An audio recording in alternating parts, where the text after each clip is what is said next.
high school volleyball team has been banned from its own locker room while school officials investigate a conflict involving a transgender student on the team. Kiana Burks is live. There you go, little intro as we play our intro music. Welcome to Roundtable Discussion. October 5th, boy, this year is flying real fast. We have with us tonight the usuals: Ben, Abby, Vicki, and Steve for the first time. welcome to For Such a Time as This, as we continue to look to modern day events through a biblical world view. If you would, visit us at forsuchatimesthis.today. For such a time as this .today, not .com, not .org, .today. There you can always find out and look at our newest material as these left-leaning platforms continue to deplatform us. So if you would, go to For Such a Time as This .today. Always stay connected. Roundtable, what's in the news, October 5th, 2022. And with that, I will turn it over to tonight's moderator, Vicki. Vicki, have at it. Thank you. Good evening, everybody. Thanks for joining us. So we're going to talk about a few different things today that have been in the news. The first clip we're going to play is about girls in a high school in Vermont, volleyball players. And the great Molly Hemingway tweeted about this, about the bravery of these girls at Randolph High School in Vermont. So there, of course, is a male student in their locker room who allegedly made an unwelcome comment. And so the players decided they didn't want to change in front of the male student, and the school now is making them pay for it. The school is accusing them, according to PJ Media, of harassing and bullying the student, and has banned them from their own locker room. And so we can go ahead and watch that first clip. Here is the first clip. Before we play this first clip, it is amazing to me where we are in this world here. It is amazing to me. It's incredible. I got to pinch myself. Yeah, I literally have to pinch myself. If you have a locker room, just to say on any issue, if you have a locker room, 40 people, one person has an issue. One person is different than all 40. Really different. Really different. But let's just say generally, do you take the one person and accommodate them away from the 39? Or do you kick all 39 out to accommodate for the one? Just right. On any issue. What do they do with special needs any kids? Issue. Do they accommodate them separately when necessary? You know, you include them when you can, but you don't make everybody who doesn't have that special need act as if they do. You do the best for all kids, equally. You treat students equally, right. And this is not happening. Yeah, it is amazing. The well-being of one is far, far above the well-being of all the others. And it isn't even their well-being. I was just about to say that if it was I know. well-being, I would get it. As we all work with. But just on any issue. Mm-hmm. You make 39 people change instead of one. It's just amazing to me. It again lets us know that this is something far beyond just common sense. Right. The level of narcissism for these demands. Yes, that's what gets is me too. incredible. It's amazing. And I'm not blaming the kids that are caught up in this. No. Because they're victims. They're kids. Yes. But They're it's the kids. adults. Oh my goodness. It's an ideology. Yes. And I think Taking it's It's a very dangerous common one. sense. Yeah. It's like a cult. Not common sense. Really. And we've talked about the detransitioners who are just so upset that they were allowed to do this, and they can't believe that kids are being allowed to do these transitions after all the data we now have. That adults let them, as children, lop off body parts. Right. It is amazing. I mean, lunacy. I know we are in a different age and time, but I still have to step back and say, this is not a dream, and we're not waking up. This is real. Look at this crazy story here. A high school volleyball team has been banned from its own locker room while school officials investigate a conflict involving a transgender student on the team. Kiana Burks is live outside of Randolph Union High School, where she talked with one of the players who is now facing disciplinary action. Kiana, what do you know? Vermont education policy says that students can play sports and use whatever locker room corresponds with their gender. But some members of the Randolph girls volleyball team say that they object to having one of their transgender teammates be in the room while they change. I spoke to one of the girls. It's a huge thing. Everyone's asking, like, so why aren't you allowed in the locker room? Like, High school student Blake Ellen and her teammates are currently barred from using the locker room after some of the girls on the team objected to allowing a transgender player in the girls' locker room. my mom wants me to do this interview to try to make a change. Ellen says the dispute started when the trans student made an inappropriate comment while members of the volleyball team were getting changed. She says her issue is not with having the trans student on the team or at school, but specifically in the locker room. Biological boys that go in the girls' bathroom, but never a locker room situation. She says that fellow team members and parents have also raised similar concerns and have approached the school with them. They were told that under state law, the transgender student could use whatever locker room they identified with. In an email to families, school officials said that the school has plenty of space where students who feel uncomfortable with the laws may change in privacy. They want all the girls who feel uncomfortable, so pretty much 10 girls, to get changed in a single stall bathroom, which would take over 30 minutes, when if one person got changed separately, it would take a minute, like no extra time. In the email to parents, school officials say they are conducting an investigation into allegations the girls harassed the transgender student. Lisa Floyd, the co-principal of Randolph Union High School, declined to go on camera, but in an email told me that student safety was the district's highest priority and that when policies are violated, disciplinary action consistent with the law will be taken. We also reached out to the state education agency but didn't get a response. AOE policy states in part that the use of restrooms and locker rooms by transgender students requires schools to consider numerous factors. But the policy goes on to state that a transgender student should not be required to use a locker room or restroom that conflicts with the student's gender identity.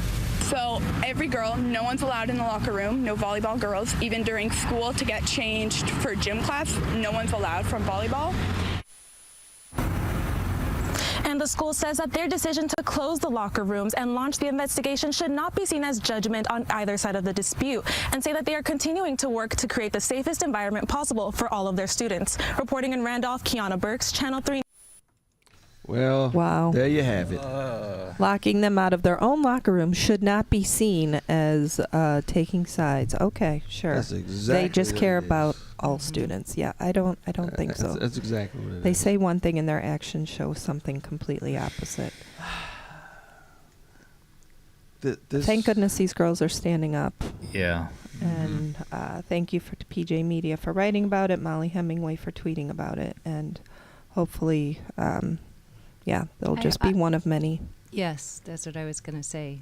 I hope this becomes an epidemic of people finally saying no to this insanity. Yeah. I mean, they don't mind the student being on the team. I mean, come on. They don't even mind.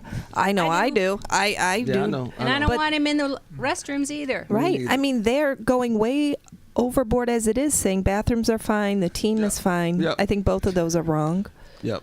And I think we cut the clip off, but I looked at the rest of it, and they said the reason why this came to light, or why it was a problem, because the girls saw the guy in the back of the locker room, eyes wide open as the girls were changing. Oh, my gosh. And if I'm not mistaken, I think he said something, but clearly Well, they he said was he just said staring them down. Yeah, he definitely he made said a comment. He made an inappropriate definitely made a comment. comment Yeah, is what they yeah, said. Yeah. So But he's harassed because this upsets him. he's part of He's the victim. Abby, he's part of the oppressed. Oh, I know. You're right. What Okay. am I thinking? He's part of the oppressed. You know, like, what I don't understand too is, like, with, like, feminists too, like, how would this coincide with their narrative? This feels like it's oppressing women here. There's no feminist. There's no logic. There's no credible. Yeah. No. There are feminists who agree with that this is egregious, but they're very few. They've been marginalized. They've been They've been marginalized. Yep, they're turfs. Yeah, they're done. Navratilova, she's gone. She's been canceled. Rawlings, she's been canceled. Wow. Because they try to speak up as feminists. They're gone. They're gone. They're canceled. What a disgrace. Student, they made a comment that the school, that student safety is their highest priority. Okay.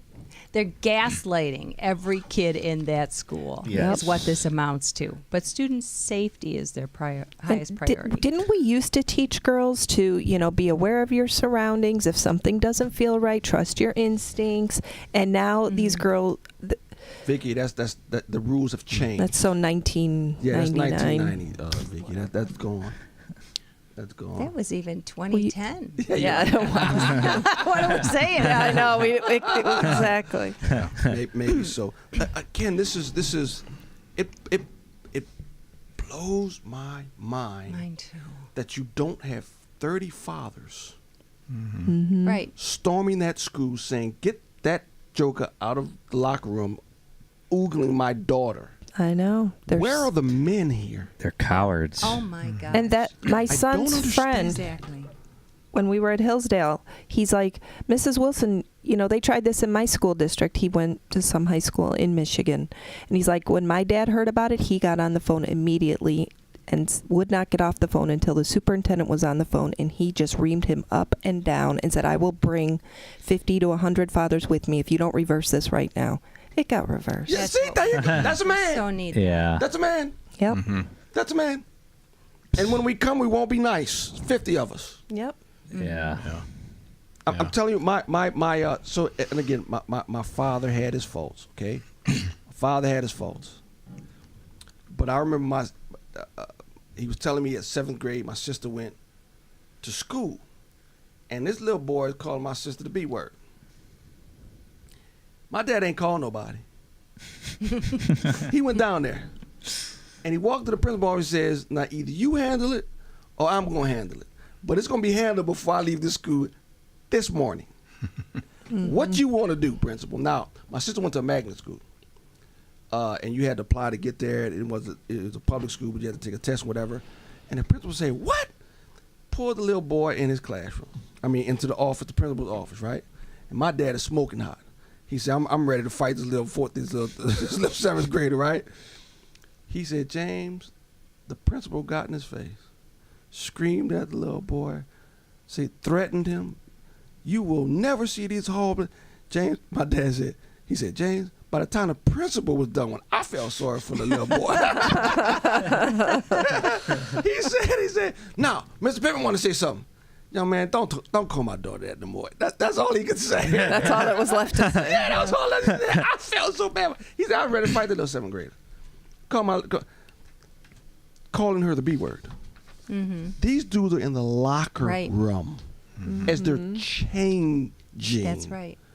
And the dads, you know what, in order for this to happen, think about it, Vicki. If more dads were like that, this would be over with overnight. Absolutely. So right. It's the complacency of dads that's going to let their daughters go into a room with boys. Yep. Right. And they do nothing. Yep. And remember, They do nothing. these The boys are not gay. Some of them are. No, absolutely not. But most of them are heterosexual. So they I say. remember I went around to really quick, 5 or 6 years ago when the transgender thing popped up here in our district, and I had flyers we were trying to get. There were a bunch of us. Vicki was probably there before she was a member of our church, and we went to the local high school, and we were just trying to get people to come to the school board meeting and speak up. And so I went inside the school. It was after hours, and there were, I think it was volleyball games, multiple volleyball, or it was, volleyball or basketball. So lots of dads, lots of moms. These are female athletes. I'm like, this is perfect. So you thought. So I thought. most of them are just like, no, don't hand me that thing. I was like floored. I know. I know. You know, stay away from me with that flyer. It's really unbelievable. Unbelievable. I wonder if it's because their parents are just so messed up. Particularly the dads. They have to be. They have to be. There's no other way. Particularly the dads. Yes. Particularly the dads. Yeah, the dads. That will allow that. Eunuchs. That would allow that. You know, I don't know. It's only going to get worse with the next generation. Because this culture, and you know what this transgender movement has done, particularly with this story, the culture has successfully emasculated the U.S. male. Mm. They've successfully done it. Wow. Yep. Mm-hmm. They've successfully done it. Yeah. Any man that would allow this and not say anything to protect his daughter, he's been emasculated. Mm-hmm. Yep. I agree. It's done. Yeah. It's done. Okay. That's been a goal of the feminist movement. To go in that direction. Absolutely. You know. Absolutely. So 60s. It's been moving that direction, and Maybe that's kinda, why some of the feminists aren't speaking up, because they care more about that than they do about actually protecting women. Mm. They care more about emasculating men. Good thought. Mm. Interesting. Very Could interesting. be. Yeah. Interesting theory. No. What a way to start off, Vicki. Yeah, I know, right? All right. So the Wall Street Journal came out the day before yesterday with an opinion piece on the Illinois report card. So we are making national news, not surprise, our failing schools, thanks to Wire Points. The first sentence of this opinion piece starts out, "The land of Lincoln is failing its children and covering it up. No one thought Illinois schools were a shining beacon in the education landscape, but we didn't know how truly awful so many of them are." So shout out to Wire Points. They do great work here in Illinois. Yes, they do. Using our own, they're very data driven, the state's own data, statewide in 2019. And yeah, we've been looking into this stuff too with regard to our local school districts when we're doing our school task force work. But this is pre-pandemic. So in 2019, 36% of all third grade students in Illinois could read at grade level. And then it gets even so much worse. In Decatur, Illinois, 2% of black third graders are reading at grade level, and only 1% are doing math at grade level. Oh my goodness. Says we aren't often left speechless, but the extent to which that performance is betraying a generation of school children is hard to put into words. A child who can't read in third grade can't do word problems in fourth or science experiments in fifth. I mean, I think they say up until third grade, kids are learning to read, and then after that, you're reading to learn, right? So if they can't read, their whole school career is put in jeopardy. By 11th grade, 5% of Decatur students, 5% are reading at grade level, and 4% are on level for math. Wow. Statewide, the system records a 30 percentage point achievement gap between black students and white students. If you want to discuss systemic racism, start here. Yet black Illinois politicians protect this indefensible system. So like I said, these numbers are pre-COVID, so we can't blame the lockdowns, which none of us supported and our governor pushed, and not all states did. But here's the interesting thing, right? This year, 100% of Chicago public school teachers were evaluated as excellent or proficient. How does that happen? It's a joke, Vicki. Just like we laugh.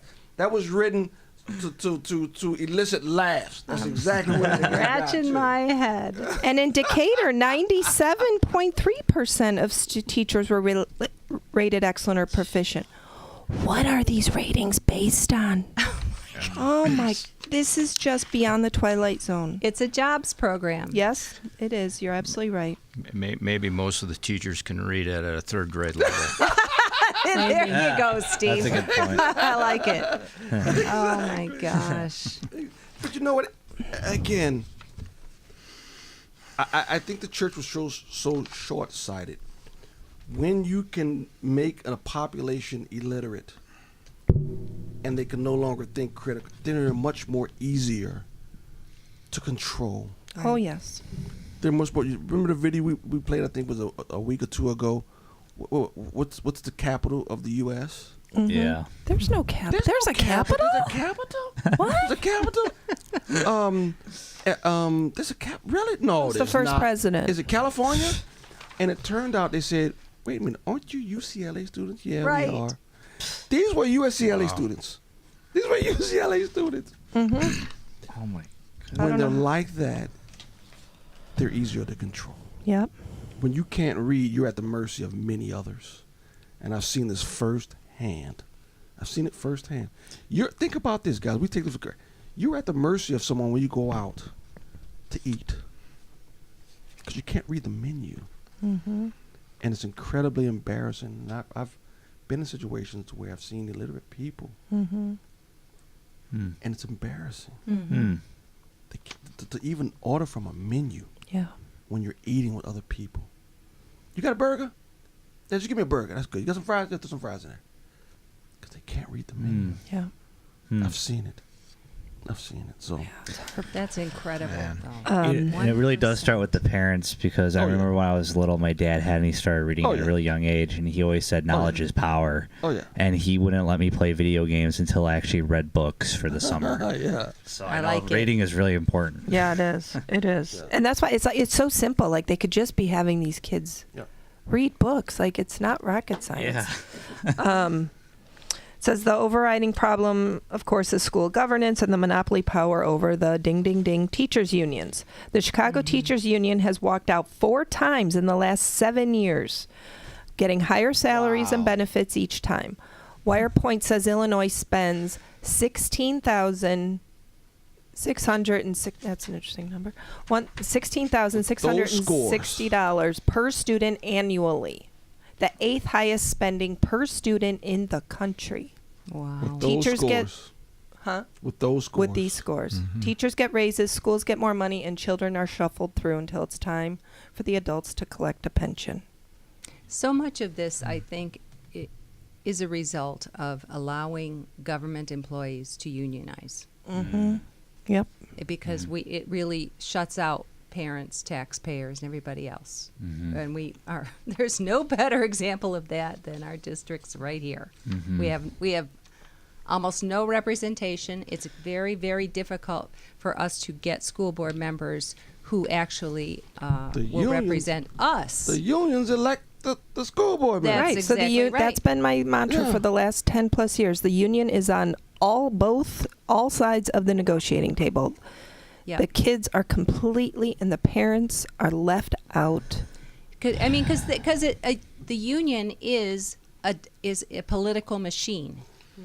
Part of it exists to get certain people elected to do its bidding. Right. And that's what happened. But when we try to organize, we have to do it like one person at a time, and we don't have any money. We don't have any union dues to work with. We don't have all the resources, and it works that way. That's government employee unions were not. They were illegal until I think it was about the middle of the last century. For this reason, because obviously this was what would happen. Everybody knew it, but I think it was the Supreme Court landmark decision. I can't remember exactly the details, but wonderful. And now here we are. Yeah. The grand scheme of things, the populace is ignorant, and they're easy to control. They're easier to control. Right, because if people paid attention, they could actually, theoretically, elect good people. If they could think. But they don't even show, and they don't even show up in the local elections around here. If they could think, they could elect better. Yes. Just think. Just think. Which party controls all the cities that are burning and crime-ridden? Okay, let's vote for the opposite party. That ain't hard to think, but can't think. That's why my dad said, just be average. You'll do better than most people in life. Just be average. That's really setting the goal high. Well, he's saying most people aren't average. That's what he, Yeah. Right.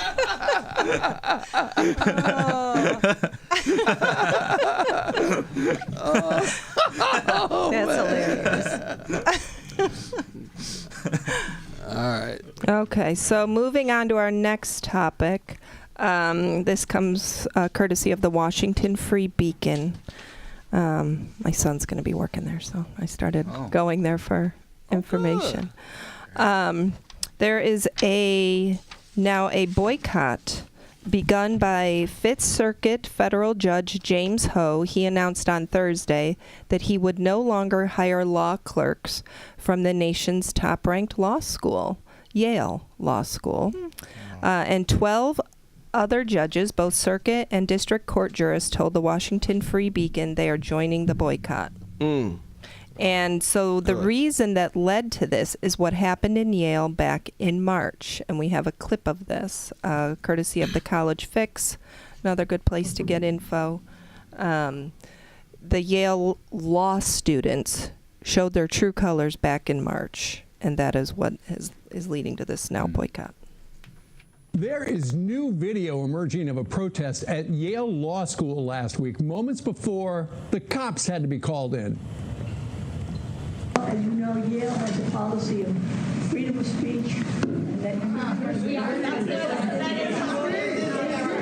guys, come on, grow up. Free speech is not allowed to talk here and no allowed to protest. Disrupting the free speech. You're disrupting us. The event was ironically about the importance of free speech, featuring a liberal atheist and a conservative Christian looking to find common ground. And the speakers were great with that. It was the people in the audience who had the problem with it. One of those panelists joins us right now, General Counsel for the Alliance Defending Freedom, Kristen Wagner, joins us from D.C. Kristen, what was their problem with the speaking that day? It's difficult to say. I mean, the whole point of the panel was to demonstrate civil discourse between two ideological opponents and to show that where you can find common ground in the law, you should, to protect civil liberties. They were more interested, these students, in heckling, hurling insults, and shouting down the speakers than engaging in civil dialogue. And I understand, and it started before anybody actually said a thing officially. And, you know, ultimately, I understand you feel that it felt like a powder keg, that you felt like you were in danger.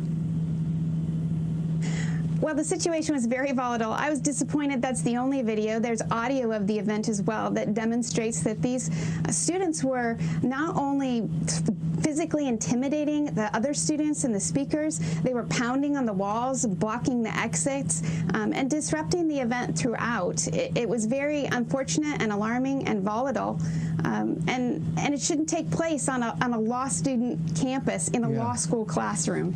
That's exactly right. These are future lawyers who are protesting you being there.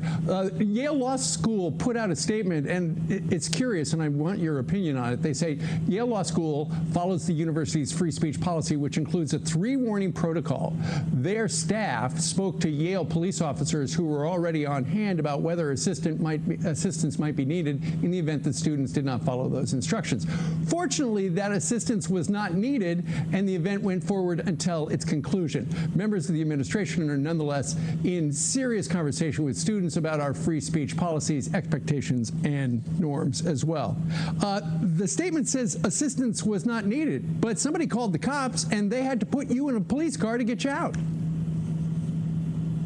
You're absolutely right. I think it's alarming that the students engaged in this behavior. This wasn't a protest. This was physical intimidation and bullying that took place in the presence of Yale administration. But what's more disturbing about this is that there's audio and Yale is blatantly misrepresenting what happened. So the administrators lied. Yep. About what happened. Yep, exactly. So in March, there were over 100 Yale law students that disrupted a bipartisan panel on civil liberties. It wasn't all conservatives on this panel. It was Christian, who is from ADF, who's a conservative, against someone who is definitely not a conservative. And law student, Hello? Yes. Future lawyers. This is what it is. Yes. You can't listen to both sides? Yes. And you're in law school? No. And that's what this country has quickly become. The FBI doing what they do. The Biden administration doing what it does. There's no more discussion. And the faster conservatives understand that, the better off we'll be. If we still think we live in the world we lived in 10 years ago, we're going to lose this war. Yeah. We're going to lose it. Yeah. If not, we've already lost it. And you know what? It takes a while to catch up mentally. I mean, I think that what they did during COVID really, so, Abby? I think so. It woke people up to a certain degree, but still, you gotta. Because I've been watching these doctors that were, saying that there are treatments for COVID, and they were getting canceled, and a lot of people could be saved, and other doctors saying, this shot is not safe. And it's been interesting to watch their evolution, because at first they were very cautious, and a lot of them actually took the shot or believed what they were told.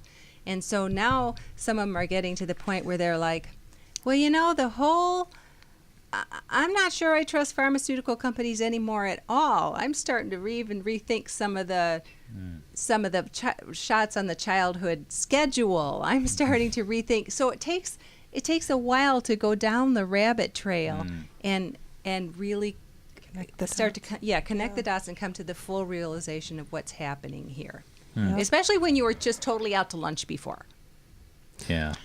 But Abby, you're talking about a specific, I want to say, slice of the populace. Right. These people are more intelligent than the average person. That's what I'm saying. So you're talking about that little group there. I'm not sure the populace as a whole is waking up. Oh, Abby. no, I'm not either. But even the people who are, I think even so. Like, here's another example.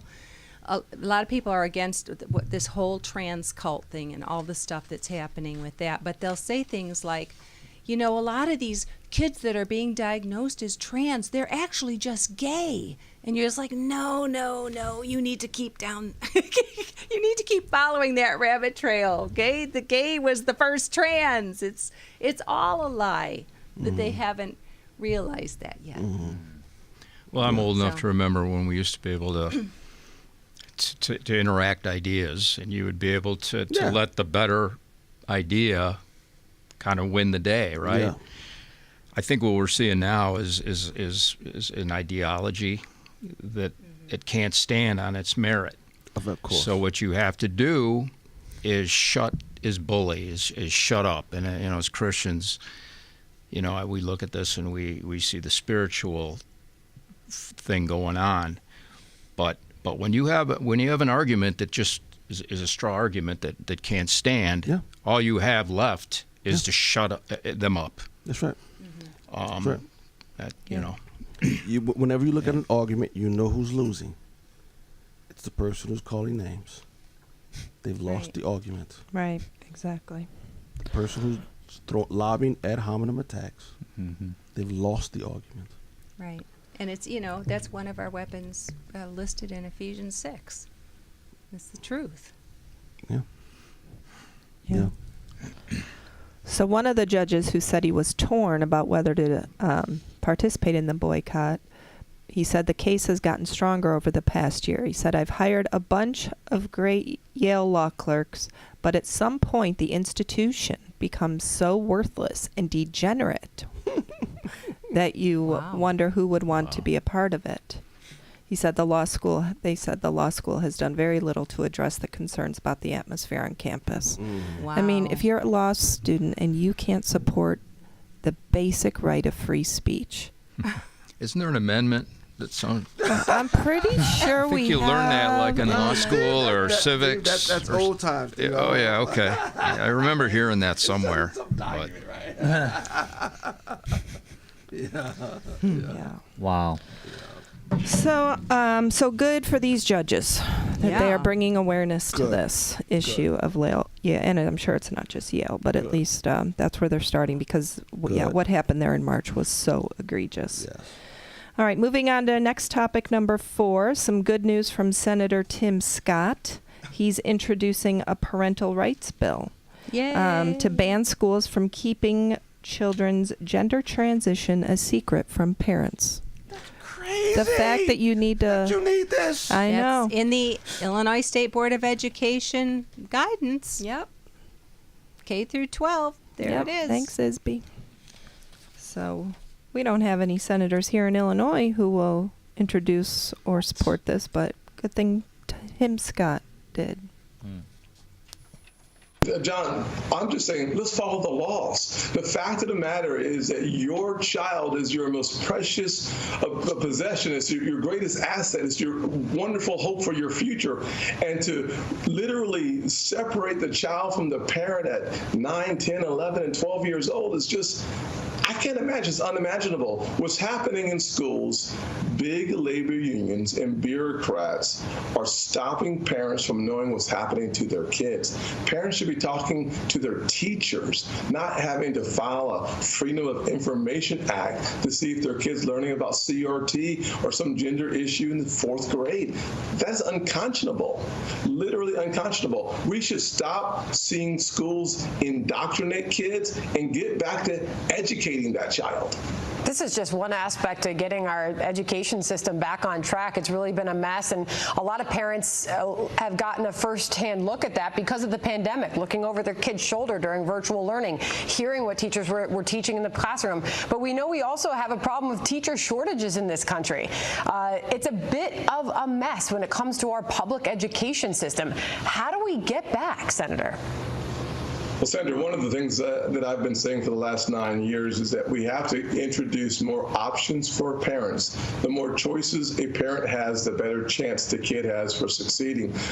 Out of all that money given away last year to schools, about 93% of the dollars are still unspent. I have legislation that would take a portion of those dollars, give it to the parents so they can choose a school that's actually having in-room curriculum, in-room classes. Or you could actually find a mentor or find a tutor to help your kid with math or science or reading, the basics. So one of the ways that we get ourselves back in line with the future of America by educating kids today is simply by giving the parents the resources they need and the options they need to make simple choices. And by the way, Sandra, this country spends nearly $750 billion overall, K through 12. It's not a money issue. It's who has the power. And the power is in the hands of labor unions, adults, not children. That's what it's all about. That's what it's all about. Who's got the power? Well, we'll see how this plays out. So, good job, Senator Tim Scott. We need a bunch more senators like him. And it's even worse than that. They didn't spell out what's really happening is that the schools are confusing the kids to begin with. And then they shut the parents out. If you look like in one of the sex education programs that our local schools use all over the place is this kind of language. They're teaching kids this, right? Identify trusted adults. Right. Other than your parents. Well, it always says including parents. But in a long list of caregivers, healthcare professionals, whom students can Teachers, ask questions about puberty and adolescent health. No, it should be 2 people. Parents. That's it. Yes. About those things, 2 people. And anyone that the parents choose to bring you to. Right. Yep. I went to school a while ago. This stuff never. No. I didn't know anything about my teacher. I know nothing about her personal life. You weren't supposed to. You're right. Yeah. I didn't want to.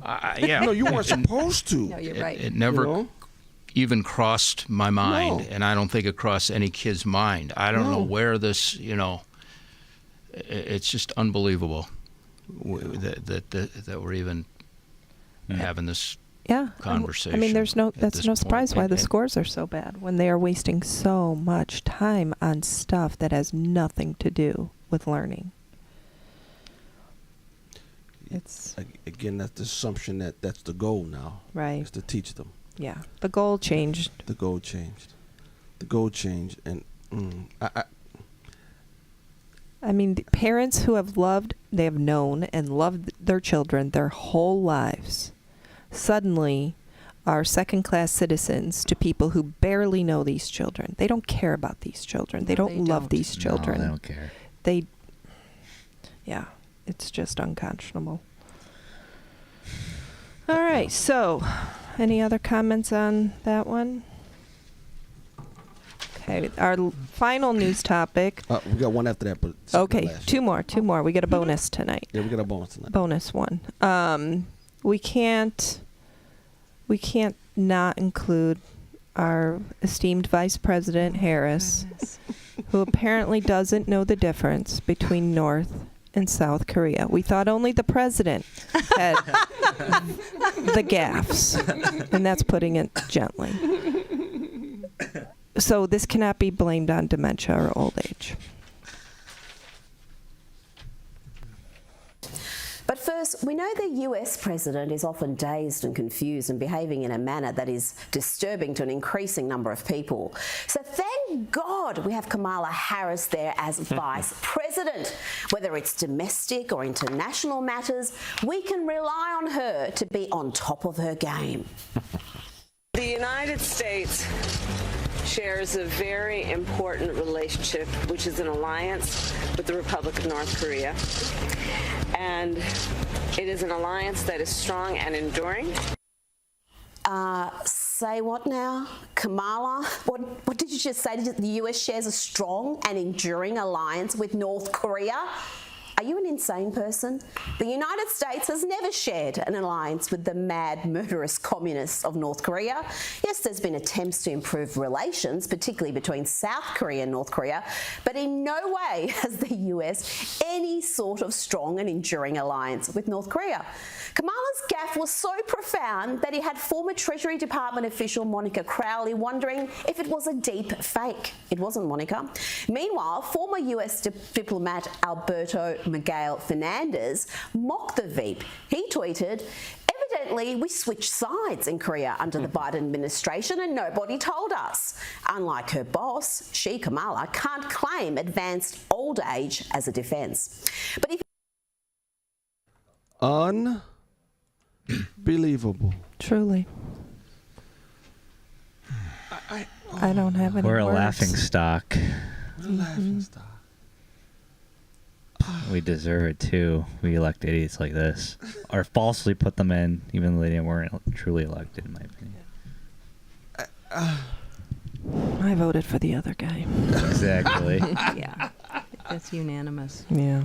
At this table. I just,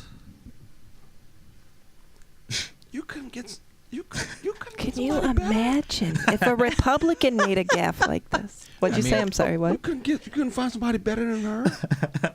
Does she? Don't they have people writing like stuff out? That's what somebody said. These were prepared remarks. No. That's what somebody Does said. her own Here's what stuff, happens. Here's what happens. Here's why she can't get anything. I read an article. She had a staff that would write her stuff. She would not read it. She'd go out, make gaffes, and then when she was called on it, she would come back and berate her staff, and her staff was like, "You wouldn't read our stuff. You wouldn't read it." That's why she can't get anybody to work for her. Oh, interesting. That according to more than one article I read.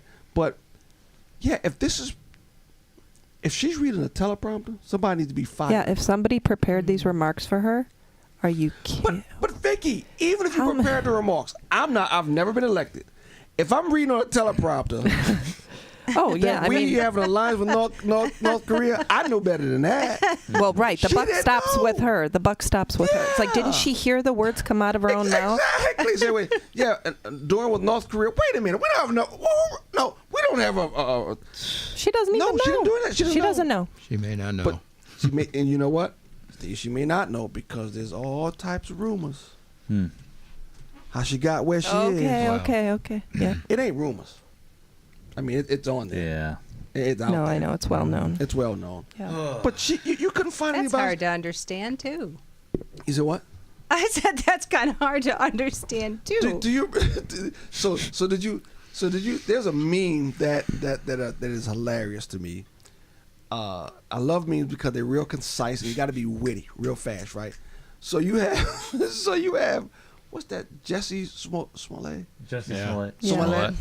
He's in a car with the actor that plays his dad on the singing show he was on. Mm-hmm. And he's looking at Jesse Smollett, and the caption says, all the white people in Chicago, and you choose 2 Nigerians to carry out this farce. Like, really? You choose 2 Nigerians? You couldn't find at least 2 white guys to do it. And it's, Biden couldn't find somebody better than her. Yeah. Really? All the people. It's all surface level for them. It's not what's on the inside. The fact that she's a woman, right? A woman of color. That's all that matters to them. Better on the Democratic side, who knows we don't have a long-lasting alliance with North Korea? You can't find somebody else? Well, look at the press secretary. You couldn't find someone better for press secretary? But she's a lesbian woman of color. That's all that matters to them. It doesn't matter. But, you know, I agree with you, but it's shocking to me you couldn't find a woman, lesbian with color better than her. It's just that, you know what I'm saying? It's just Kamala's just so... They don't care about our country, so they didn't want to. They didn't want to go to the effort, I don't think. They're just like, check the box. Either, right? Check the box. Obviously, yeah, they don't care about optics either. It's just unbelievable. And you know the foolish. I don't want to say the fool. Yeah, the foolishness. The foolishness again. You have to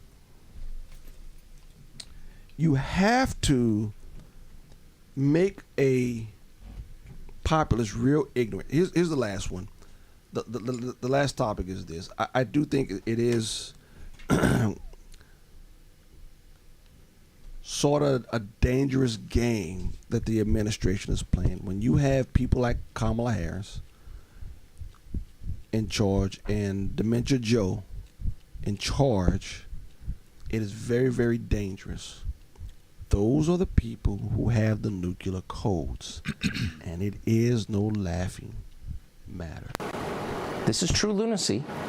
An entire country ignoring, led by its leaders who specialize in ignoring the things that matter. Imminent catastrophe. That's not an overstatement. This is not the inflation rate ticking up 2 points or a loss of 15% on your 401k. This is nuclear war.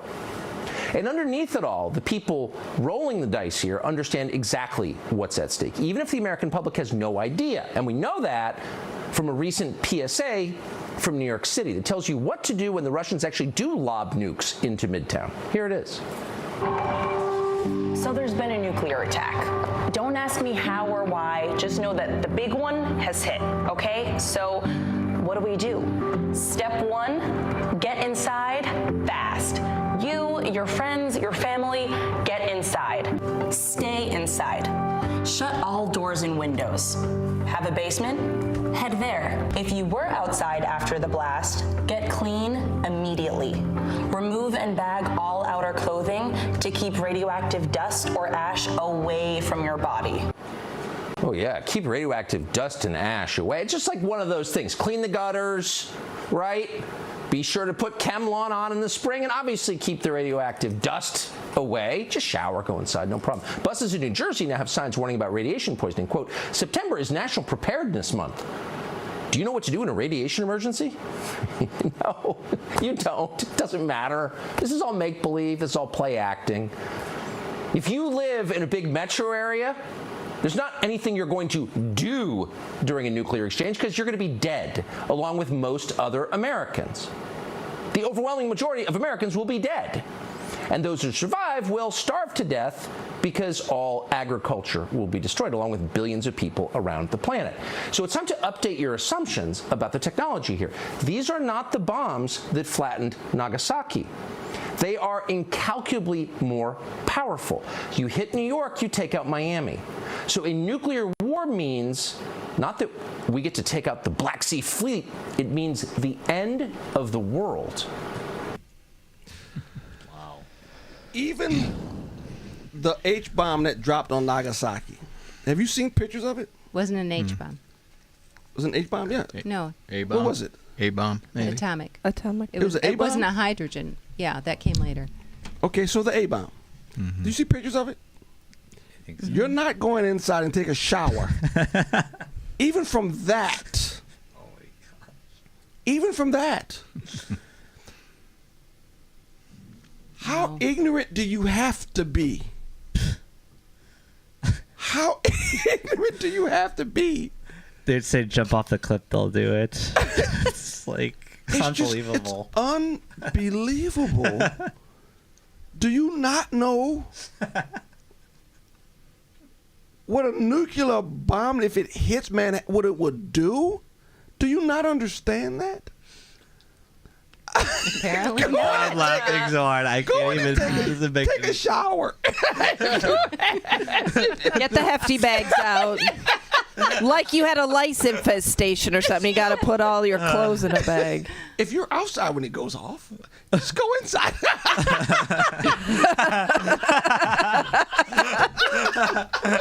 They may have found an old clip of information how to handle a nuclear attack back from the 40s, and somebody saw that and said, "Mom, this looks pretty good. Let's we can just use this right now." Let's remind everybody what to do. I think this pretty much covers it all. Inside, shower, don't stare at the light. But you know what? They continue. Tucker continues, and he actually shows something that, again, now that I'm looking at things, if you're anything like me, now that I'm looking at what's going on, I'm now looking back on the last 20, 25 years, and I'm saying, I was ignorant. Mm. The game was being played for decades, and I didn't even realize it. Hmm. Yeah. And then his next guest, I believe is Greenwald, he actually explains, and as he's explaining, again, these drum beats with war with Russia, and he's explaining like, wow, how ignorant was I when all this was going on. Look at what he says. If you look at the history of American wars, Tucker, over the last several decades, they're incredibly similar. The way they convince Americans to support U.S. involvement in a war is they personalize a particular leader, get us to hate that leader. Oh, Saddam Hussein in Iraq is a terrible guy. Bashar al-Assad in Syria is this tyrannical force. Mullah Omar in Afghanistan is somebody we have to go and take out. Gaddafi in Libya. Our emotions get up and we say, yeah, we can't. Well, let's go take out these tyrants, and then hundreds of billions of dollars later and lives lost. Polls always show that Americans come to realize that they regard those wars as a mistake, and the reason is they realize that no benefits came to the United States and American citizens by virtue of U.S. involvement in those wars. So let's apply that framework here. The consensus in Washington is that we are closer to the use of nuclear weapons than at any time since the Cuban Missile Crisis 60 years ago. There is a very real threat of a nuclear exchange or even a direct confrontation with Russia and the United States. And over what?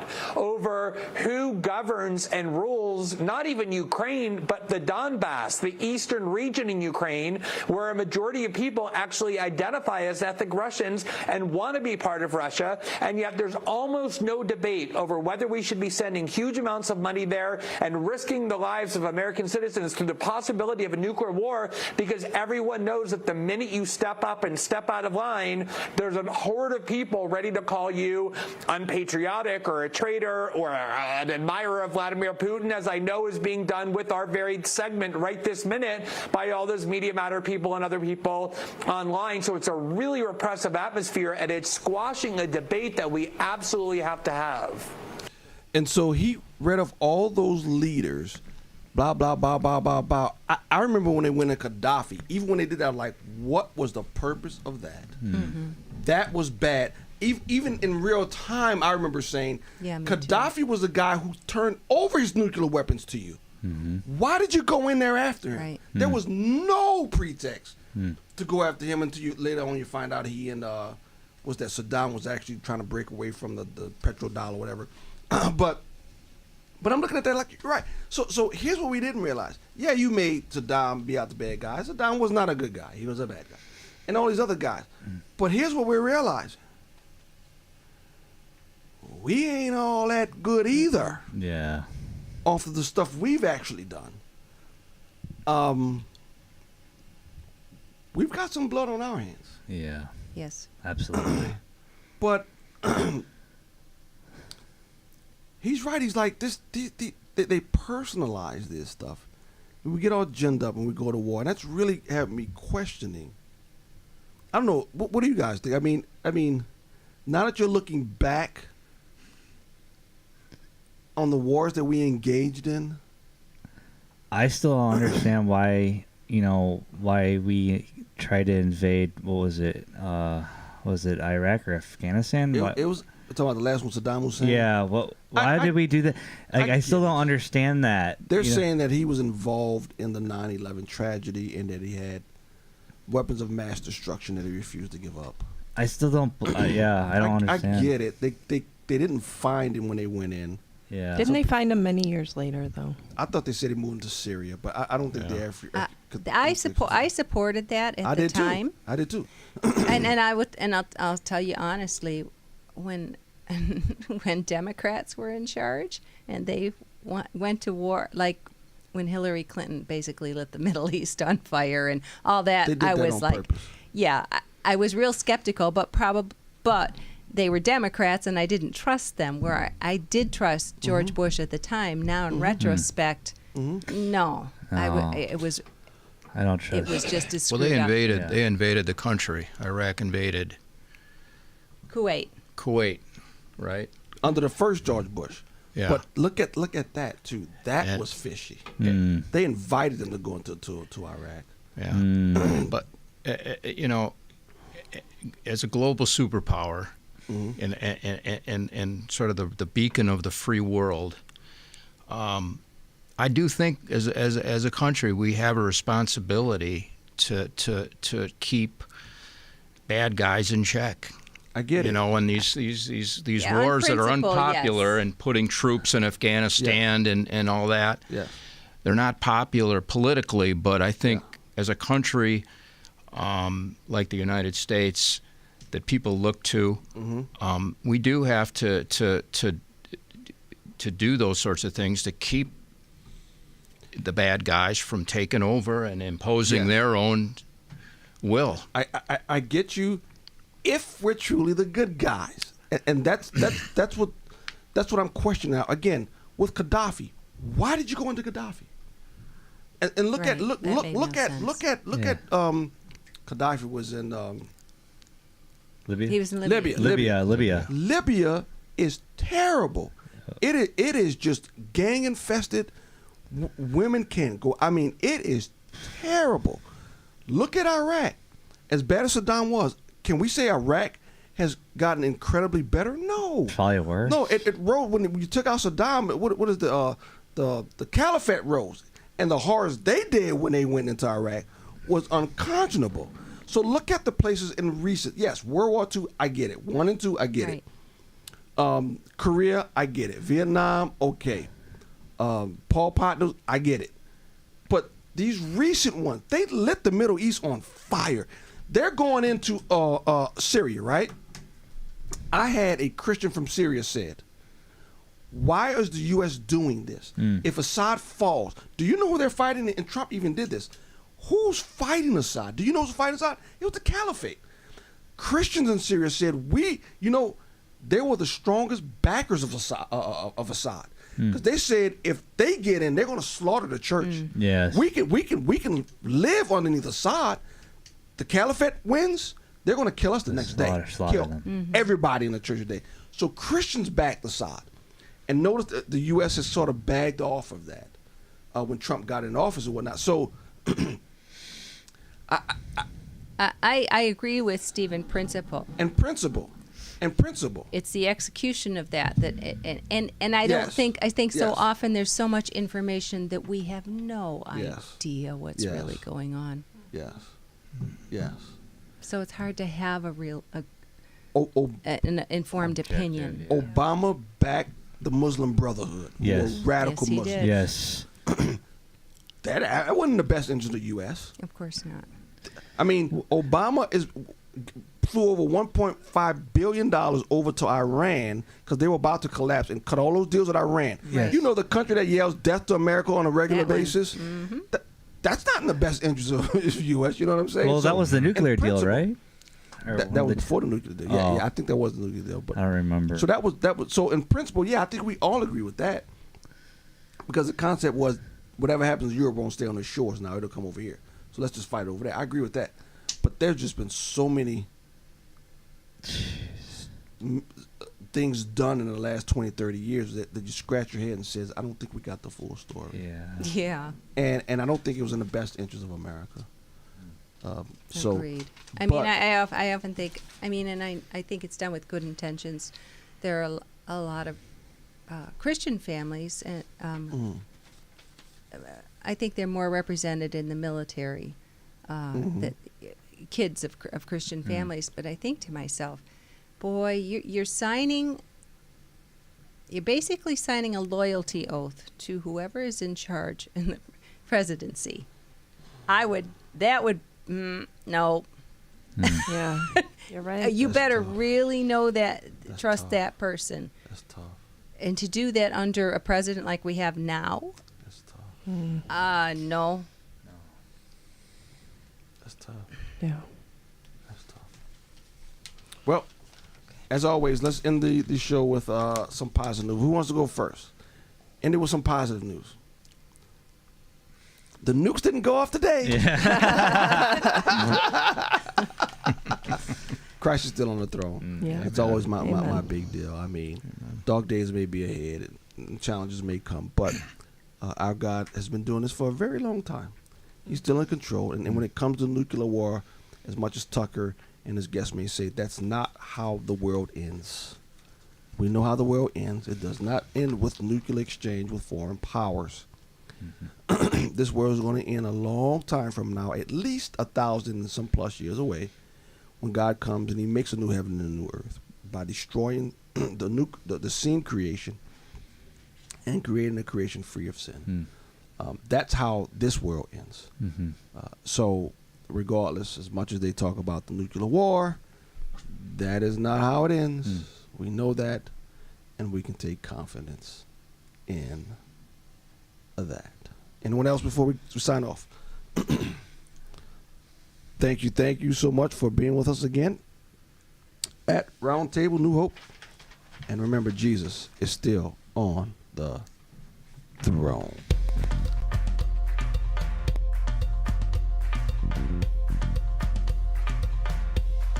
For such a time as this,